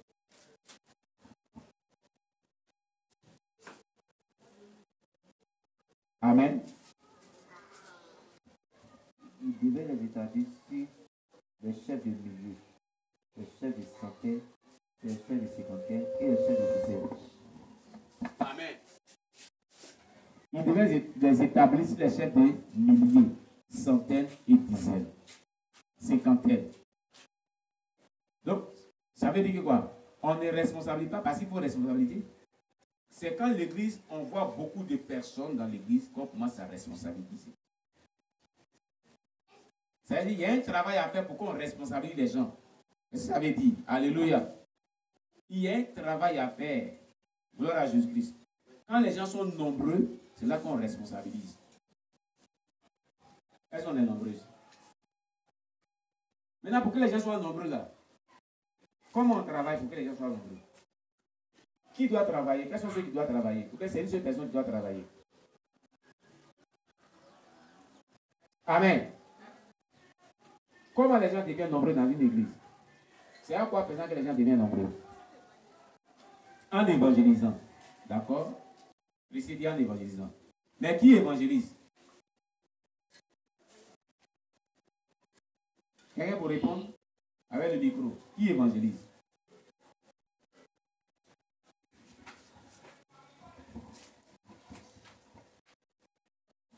C'est le peuple. Le peuple. D'accord. Ok. Toi-même, tu dis c'est le peuple là qui évangélise. Tu as répondu. Mais est-ce que tu évangélises? Réponds-moi. Tu n'évangélises pas. On a enseigné ça plusieurs fois ici. Alors, comment est-ce qu'on va évoluer? Comment est-ce qu'on va évoluer? C'est ça. Comment est-ce qu'on sera nombreux pour établir les gens dans l'église? Pour qu'il y ait la communion fraternelle dans l'église, pour qu'on évolue, on progresse. Si on ne se joint pas pour évangéliser ensemble. On avait établi, on avait étudié le premier paragraphe, la première péricope de Exode chapitre 1, verset 1 à 7. Comment le pain s'est multiplié, est devenu fécond, puis est devenu puissant. J'étais revenu dessus. Tout ça, c'est revenu dessus pour que Dieu dit de revenir dessus pour que vous soyez habilités à évangéliser. Mais est-ce que cela est fait jusqu'au bout? Rien. Il est difficile dans une assemblée chrétienne quand les âmes de cette assemblée chrétienne ne se joignent pas à l'homme de Dieu pour faire l'œuvre de Dieu. Qu'ils abandonnent le Dieu seul à l'homme de Dieu. Il est difficile à cette assemblée chrétienne de croître, de progresser. Quand on met toute la charge sur l'homme de Dieu seul, c'est qu'on est en train de voir là. L'homme de Dieu seul ne peut pas faire l'œuvre de Dieu. Moïse, Dieu l'utilisait puissamment, mais c'est sûr, on lui a dit que toi seul ne peux pas faire l'œuvre. Mais ici, ce qu'on constate, est que vous mettez toute la charge seule sur l'homme de Dieu. Vous ne fournissez aucun effort pour se joindre à lui pour l'évolution de l'œuvre de Dieu. Quand même qu'il convoque pour dire, bon, venons faire l'œuvre de Dieu par intercession. Après, on voit les gens. Venez, on va vous enseigner pour que vous soyez matures dans les GVL, pour que vous puissiez vraiment faire l'œuvre. Après, on voit les gens. Venez, on va faire évangélisation. Même quand on dit même ici, projection de films en plein air, à peine on voit les gens. Il faut qu'on essaie, si on parle jusqu'on parle. Bon. C'est compliqué. Alléluia. Comment est-ce que le Dieu va évoluer? Vous êtes en train de montrer à Dieu que vous n'êtes pas intéressé par son œuvre. Alors tout le monde doit servir Dieu. C'est comme s'il prêche dans un désert et il enseigne dans un désert, le vent emporte cela. Si je l'avais dit. Amen. Il faut que ces choses changent. Il faut que cela change. On a combien de temps?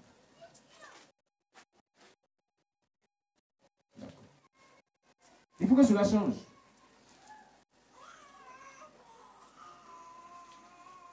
Oui, ça doit changer. Même le bébé là vous parle.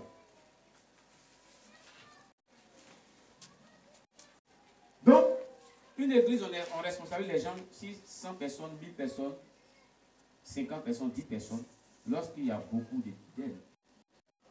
Mais quand il n'y a pas beaucoup de fidèles, comment est-ce qu'on va responsabiliser les gens? 31 qu'on appelle 31, où même les païens viennent à l'église, les chrétiens de l'église étaient absents. 24, les païens viennent à l'église, les chrétiens de l'église étaient absents. C'est des chrétiens des autres communautés chrétiennes hein, qui sont dans le secteur ici, là, qui sont venus. Dernier culte de l'année, dernier dimanche de l'année, les chrétiens ont été absents aussi. Bon, tout ça, c'est les signes qui approuvent vraiment que vous ne craignez pas Dieu. Vous n'aimez pas Dieu.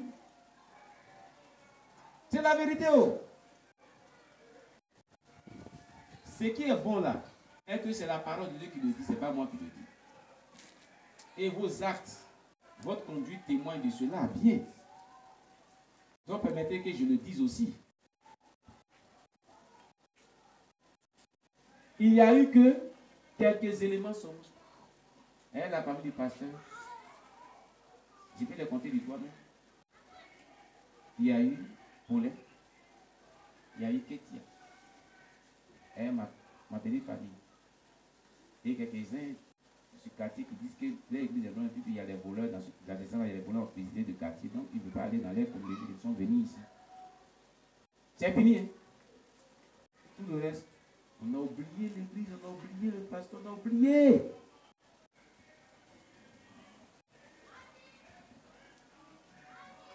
Voici l'affaire. Voici ça. C'est difficile. Amen. Vraiment difficile. Quand c'est comme ça. Alléluia. Que Dieu nous bénisse.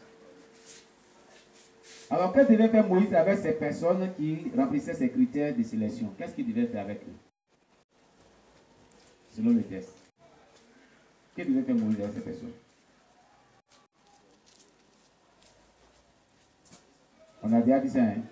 Il devait les établir sur le peuple comme chef de 1000, chef de 100, chef de 50 et chef de 10. Amen.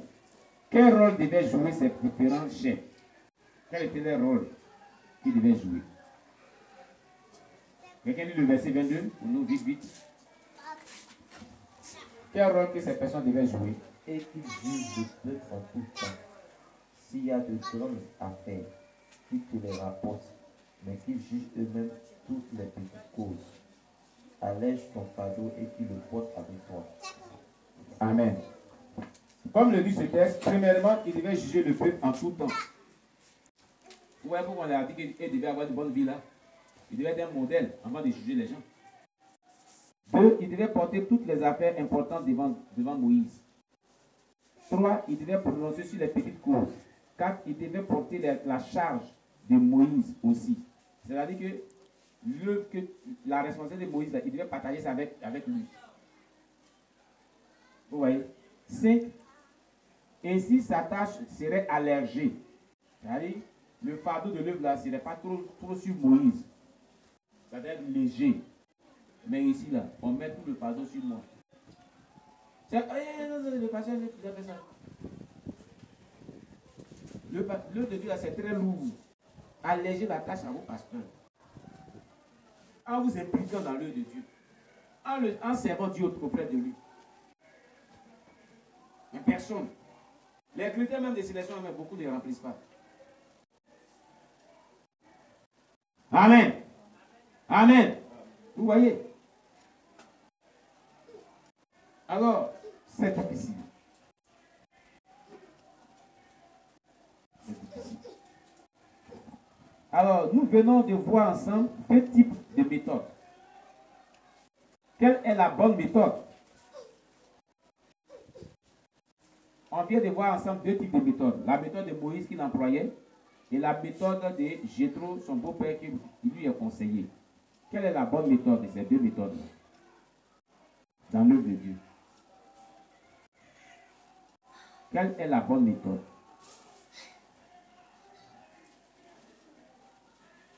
Quelqu'un pour répondre, on va avancer. On ne vous ne suivez pas, hein? On a vu deux types de méthodes, non? Quelle est la bonne méthode? La méthode de Jéthro, son beau-père. Voilà, c'est la méthode que Jéthro a proposée à Moïse. C'est ça, la bonne méthode. Voilà la bonne méthode. Celle qu'a proposée Jéthro. Pourquoi elle est une bonne méthode et pourquoi celle de Moïse est une mauvaise méthode? Pourquoi la méthode de Jéthro était la bonne méthode et celle de Moïse fut la mauvaise méthode? Parce que, Jéthro a dit à Moïse vraiment, il a donné des restrictions à Moïse, des conseils à Moïse. Ils sont vraiment bien. Il a dit à Moïse de choisir des hommes capables, des gens vraiment qui craignent Dieu, qui sont vraiment intègres. Donc, il a dit à Moïse de partager la tâche. Voilà, de choisir certaines personnes vraiment pour occuper certaines fonctions qui vont vraiment l'aider à réaliser sa tâche. Or, Moïse, il a centré sur lui seul. Après, moi, il va aller parler avec Dieu. Tu vas venir diriger, comment on appelle le peuple. Donc, après de centrer sur lui là, le Dieu a fait qu'ils ont fait le beau d'or là, parce qu'il n'y a pas quelqu'un pour les diriger. Quand Moïse, Moïse n'est pas là, mais ça c'est fini. Or, s'il fait comme son beau-père là, le temps qu'il va parler à la montagne avec le Seigneur là, derrière lui là, c'est lui qui craint Dieu là, va dire que non, il va tout le mettre m'enseigner. Donc, lui aussi va les enseigner, c'est que le maître qui a Moïse l'enseigner.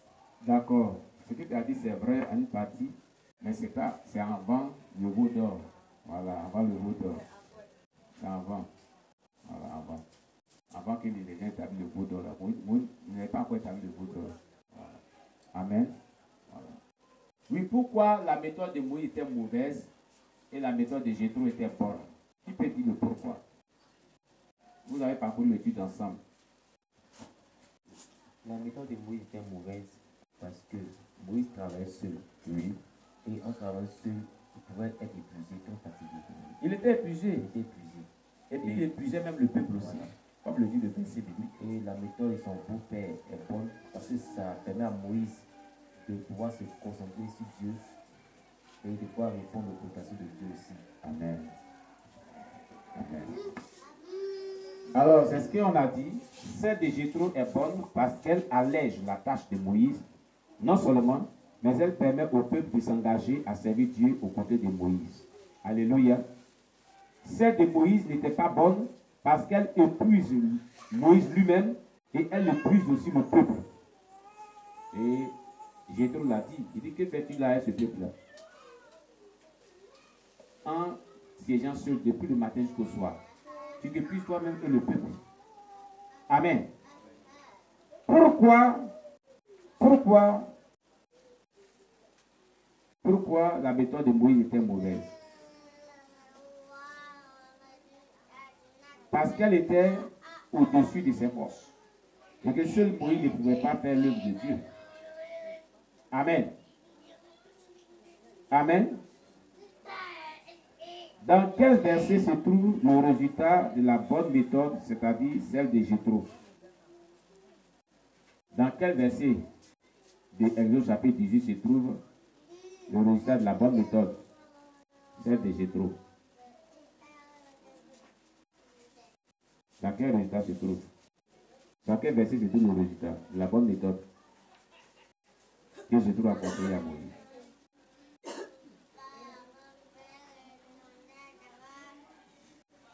Oui.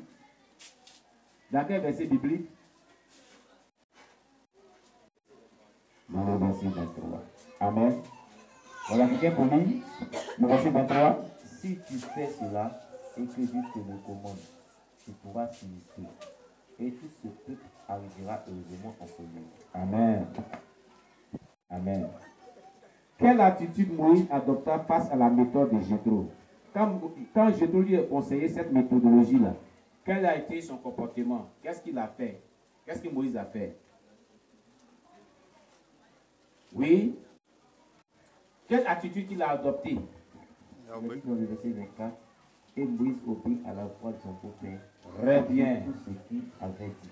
Voilà. Il écouta la voix de son beau-père et fit tout ce qu'il avait dit. Verset 24 à verset 27. On va lire le verset 24 au verset 27. Et Moïse obéit à la voix de son beau-père et fit tout ce qu'il avait dit. Moïse choisit donc de tout Israël des hommes capables et les établit chefs sur le peuple, chefs de milliers, chefs de centaines, chefs de cinquantaines et chefs de dizaines, qui devaient juger le peuple en tout temps. Ils devaient rapporter à Moïse les affaires difficiles et juger eux-mêmes toutes les petites affaires. Puis Moïse laissa aller son beau-père qui s'en retourna dans son pays. Amen. Moïse a écouté.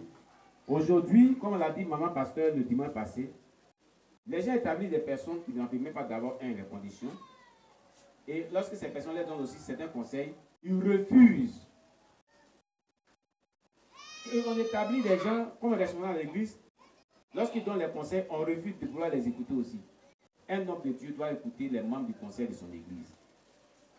S'il les a responsabilisés, c'est que ces personnes-là peuvent lui donner des sages conseils aussi. Alléluia. Donc il doit travailler en collaboration avec eux, avec ce qu'ils vont proposer aussi dans la gestion de l'œuvre. Il doit écouter cela pour le faire aussi. Amen. Voilà. Moïse a écouté Jéthro. Aujourd'hui, il y a les hommes de Dieu qui n'écoutent personne. Ceux qui s'élèvent, ils font. On donne conseil, mais ils s'en foutent de cela. Et ce n'est pas bon. Amen. Y a-t-il un mauvais exemple à éviter dans ce test? Y a-t-il un mauvais exemple à éviter dans ce test? Oui. L'exemple de Moïse. L'exemple de Moïse, la mauvaise méthode. Servir Dieu seul. Servir Dieu seul est un mauvais exemple. Exercer le ministère seul est un mauvais exemple. Quand on a avec nous beaucoup de fidèles, on ne doit pas servir Dieu seul. C'est un mauvais exemple. Amen. On peut comprendre que l'œuvre commence depuis le nouvellement, qu'il n'y a pas de fidèles, il n'y a pas assez de fidèles. Donc l'homme de Dieu dirige, il loue le Seigneur, il prêche, il fait des délivrance seul. Mais arrivé à un certain moment, il doit alléger sa tâche en donnant des responsabilités à certaines personnes qui remplissent les conditions. Amen. Qui remplissent les conditions. Y a-t-il un bon exemple à suivre dans le test? Y a-t-il un bon exemple à suivre dans le test? Mais les autres, vous ne faites pas l'étude là aussi. Alléluia.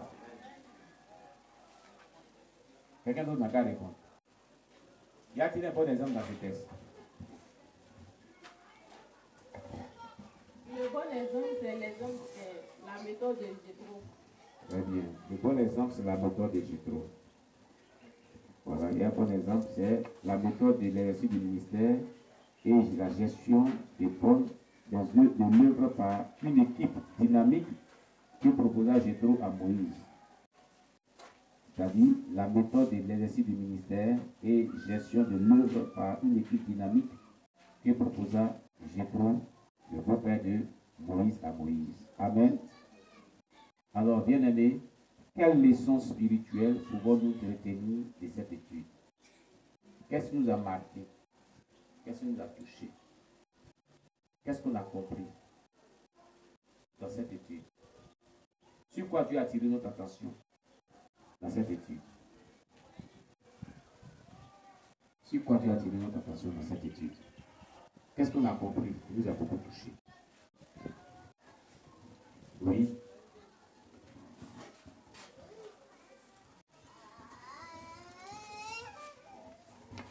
Ce qui m'a attiré, c'est qu'on ne doit pas faire l'œuvre de Dieu seul. L'homme de Dieu ne doit pas faire l'œuvre de Dieu seul. Amen. Ça c'est bien dit. Oui. Qui d'autre aussi? Qu'est-ce que tu as compris?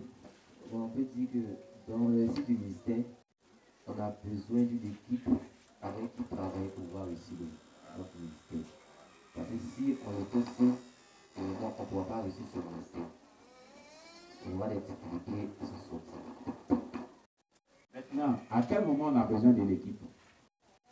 On a besoin de l'équipe lorsque, c'est-à-dire, les membres de cette équipe-là sont capables, sont intègres. D'abord, le premier élément, c'est quand le peuple est prêt. Et au moins, au minimum, un certain nombre de fidèles qui sont là. La base des données, c'est parce que Moïse avait des personnes qui étaient nombreuses. Et puis, c'est avec Dieu seul que Dieu n'était pas content. Maintenant, notre église actuellement là, nous on est ici actuellement, est-ce que on peut responsabiliser les gens? On va les responsabiliser qui? Parce qu'on a dit, il a responsabilisé 100, 50, 1000 et 10. Est-ce que ici on peut responsabiliser quelqu'un si 10 personnes ici dans cette église?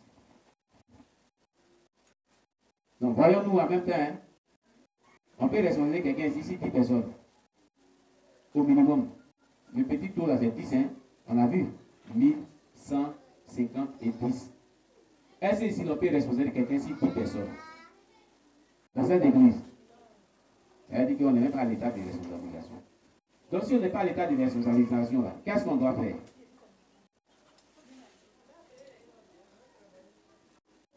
On doit travailler comment? Sur l'évangélisation, non? Hein? Individuellement, puis collectivement. Mais quand on dit, c'est pour ça que j'ai parlé depuis le départ. Engagez-vous dans l'évangélisation. Engagez-vous dans l'évangélisation. Voilà, ça nous sera pas pour vous. Personne ne veut s'impliquer. Personne ne veut s'occuper de cela. Personne ne veut vraiment faire cette œuvre d'évangélisation. Votre église va évoluer comment? Vous venez chaque jour, vous trouvez les bancs vides. Vous venez chaque fois, vous trouvez les gens vides. Ça vous plaît, c'est ça veut dire.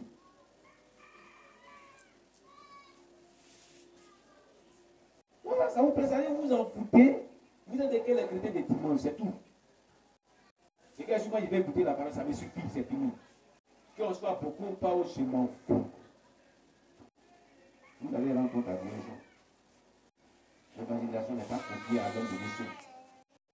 Chaque personne, et écoutez le témoignage de Déborah, elle est venue ici, qu'il y a 5 questions que Dieu pose des gens dans le ciel là-bas. As-tu fait bien ta dit? Combien de personnes que tu as envoyées à Jésus-Christ? Combien d'heures que tu as prié? Tu as prié pour combien de malades sont guéris? Et puis 5e question, c'était quoi là? C'est la 5e question. Es-tu venu à l'heure à l'église à tout moment? Donc dans ça, il y a évangélisation aussi, non? Combien de personnes tu as gagné à l'église? Il y en a dedans, non? C'est pas ça? Tu vas répondre. Il ne faut pas évangéliser. Moi, je suis en train de remplir ma part de responsabilité. Si tu veux, il ne faut pas évangéliser. Ce qui est bien là, on ne peut pas contourner le jugement dernier. Vous allez arriver là-bas tôt ou tard. Ah, je parle seulement, personne ne s'occupe. Oui, personne ne s'occupe. Et ça empêche d'évoluer. Mais tôt ou tard, Dieu fera que, Dieu fera que, il va y avoir des personnes qui vont faire ça avec nous. Là, c'est clair. Amen. Amen. Oui, maman voulait dire quelque chose, la toucher.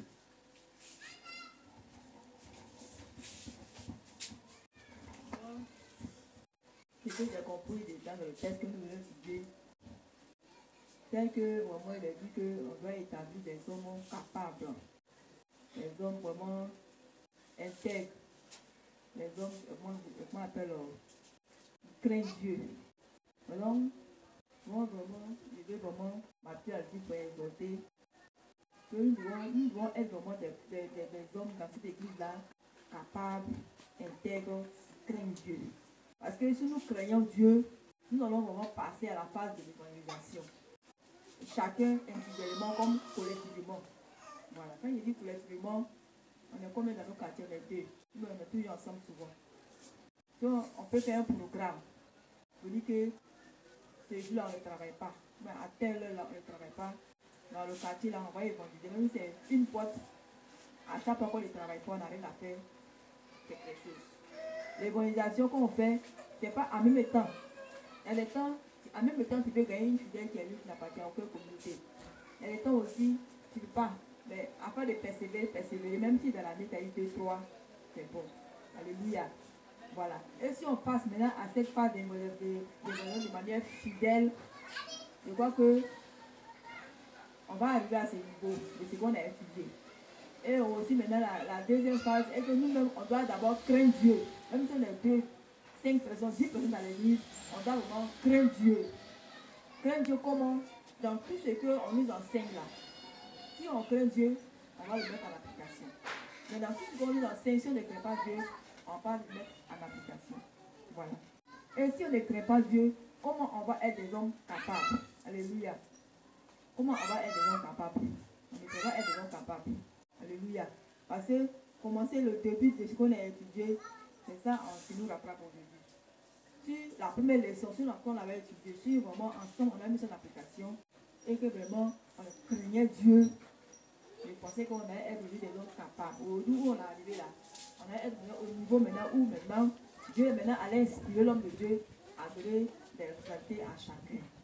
Parce qu'on a évangélisé, maintenant on est capable, on craint Dieu, on va dans la vérité. Mais si toutes ces conditions ne sont pas remplies, c'est difficile pour que vraiment l'église grandisse. Alléluia. Et l'œuvre de Dieu, quand tu le fais, quand tu donnes ta vie à Dieu, quand tu dis moi je crains Dieu, pour que je sois capable, je dois vraiment être intègre, c'est-à-dire on doit être fidèle en toutes choses. Voilà. Et tout ça là, on va rendre compte à Dieu un jour. Et le bénéfice, c'est que demain, tu seras récompensé pour établir. D'abord, si la tête sera récompensée, et là-haut, tu seras récompensé. Donc moi, je nous exhorte vraiment à passer dans cette phase d'évangélisation ensuite en 2020 pour que nous puissions arriver à ce niveau de ce qu'on a étudié aujourd'hui. On ne peut pas toujours rester là comme ça, et on traîne. Alléluia. Voilà, moi, voilà ce que je demande. Ce que j'ai compris. Que Dieu soit loué. Oui. Et Ezekiel, il faut prendre lui aussi, va dire. Il a la caméra, mais il est d'église là. Il est dedans. Il faut qu'il nous dise ce qu'il a compris. Il faut le filmer, il va dire aussi. Donne-le. Ce qu'il a compris. Chaque personne va dire ce qu'il a compris.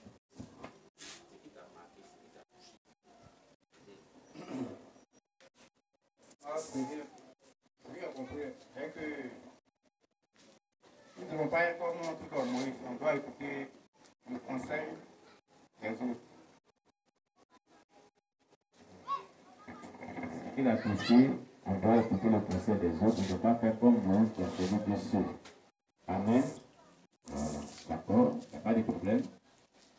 Paulin, qu'est-ce que tu as retenu? On dit quoi, Paulin?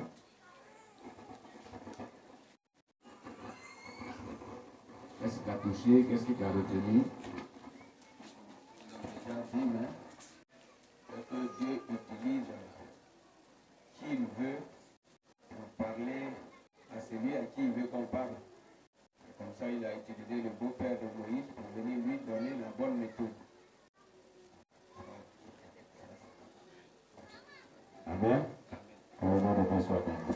C'est que le Dieu dit même, Dieu dit qui veut pour parler à celui qui doit vraiment faire le de Dieu. Selon la bonne méthode. Alléluia. Voilà. Au nom de Dieu soit béni. Ce qui m'a marqué, c'est que quand on est au niveau des responsabilités, c'est pas n'importe qui on prend. On considère d'abord Dieu, on ne considère pas l'homme. Et puis, ce qui m'a marqué aussi, c'est que quand le prophète de Jésus est venu parler à Jésus, à Moïse, Moïse n'a pas dit forcer qu'il va adopter lui sa méthode. Il a écouté son beau-père et puis il a mis ça en pratique et puis ça a donné.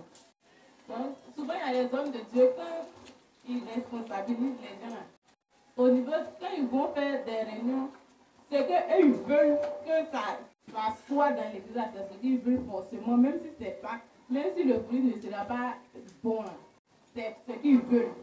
Ils n'écoutent pas ses collaborateurs, en tant que c'est lui qui les a établis. Donc, c'est ce qui m'a marqué. Voilà Jésus. Il faut écouter les responsables de l'église que nous avons établis lorsqu'il donne des conseils. C'est très important. Que le nom de Dieu soit béni. Alors, nous avons tous écouté, nous allons prier et nous allons dire à Dieu de nous aider à mettre en pratique tous ces enseignements-là. Au nom de Jésus, prions du Seigneur. Seigneur, nous te rendons toute la gloire.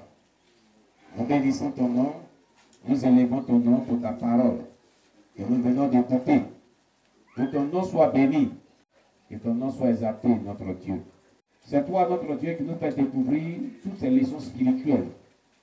Parce que tu voudrais que l'Église grandisse dans son ensemble et que la vérité biblique soit enseignée à tout le monde. Que ton nom soit béni. Mais Seigneur, si nous ne mettons pas cela en pratique, comment est-ce que nous serons vraiment restaurés? Nous serons vraiment en train de faire ta volonté. Donne la force. Ça, tu as dit, je vais donner un cœur nouveau capable d'obéir à ta loi. Donne-nous ce cœur nouveau capable d'obéir à ta parole. Et que ton nom soit glorifié au nom de Jésus-Christ. Amen. On acclame le Seigneur Jésus.